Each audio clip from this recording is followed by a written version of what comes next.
Sean todos bienvenidos a su segunda clase de artes visuales con el profesor Dani Pérez y vamos a estudiar en este particular sobre las vanguardias del siglo XX, entre las primeras que va a ser el impresionismo hasta las corrientes del cubismo, que son el cubismo sintético y el cubismo analítico.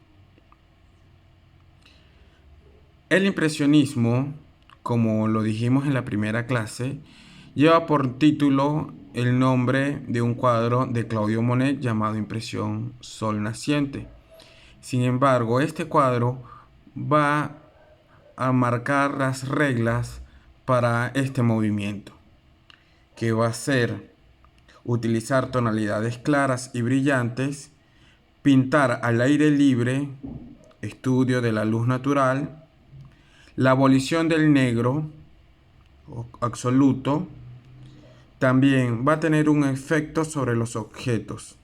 La luz da color a las sombras y los disuelve en el contorno de los objetos. También va a haber la falta de interés por los detalles concretos de la forma y sus empleos pequeños toques separados con color puro. Ahí, por ejemplo, podemos ver en el caso de las pinturas de Monet, que son la exposición de la Catedral de Rouen, como la misma pintura es modificada según el tiempo en que fue pintado.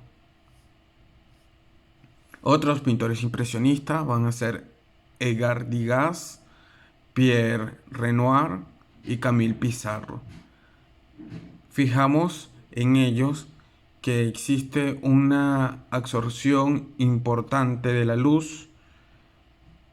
Pintan espacios abiertos o espacios grandes. También van a pintar elementos cotidianos, las personas haciendo lo que hacen en su cotidianidad. Niñas aprendiendo ballet, por ejemplo, o bailes o celebraciones públicas. También personas que trabajan en el campo. Dentro del movimiento impresionista apareció una corriente llamada puntillismo. Tenemos el caso, por ejemplo, de Jean-Pierre Seurat o Paul Signac, Henri Monecroz, como grandes pintores en puntillismo. Las imágenes que estamos viendo están hechas a solamente puntos. No hay líneas ni trazos. La pintura postimpresionista comparte en el esquema colorativo a los impresionistas.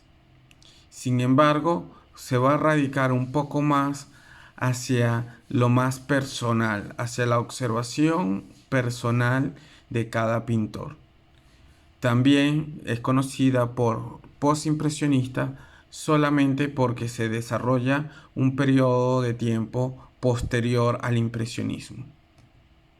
Tenemos el caso de Vincent van Gogh, como lo vimos en la lámina anterior, también a Henri Toulouse-Lautrec, Paul Cézanne.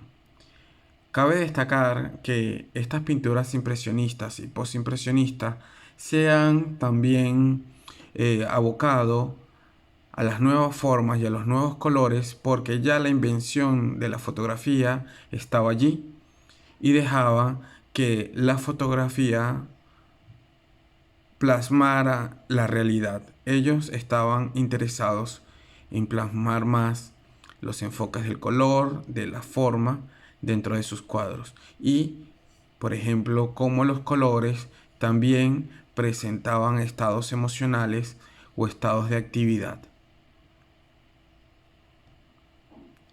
La pintura fauvista justamente hace relación a esto del uso del color.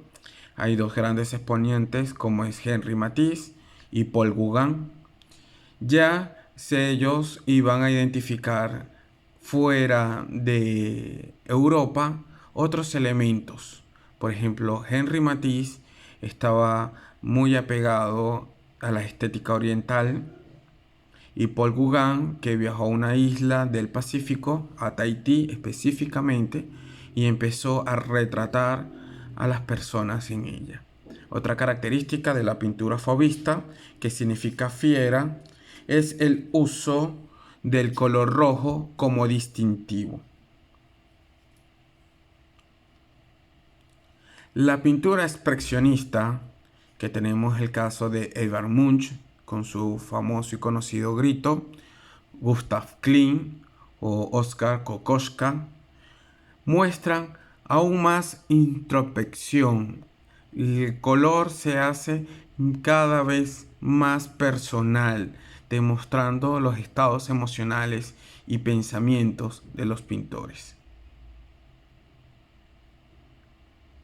Ya no es tan necesario en la pintura expresionista demostrar la realidad objetiva, es decir, no crean retratos directos por observación directa, sino que intentan captar los estados emocionales y sentimentales de lo que observan. Se entra el trabajo del cubismo analítico. Y el cubismo analítico va a desarmar minuciosamente cada figura para ordenarla desde perspectivas múltiples. Es decir, un rostro, por ejemplo, puede verse de frente y de perfil al mismo tiempo.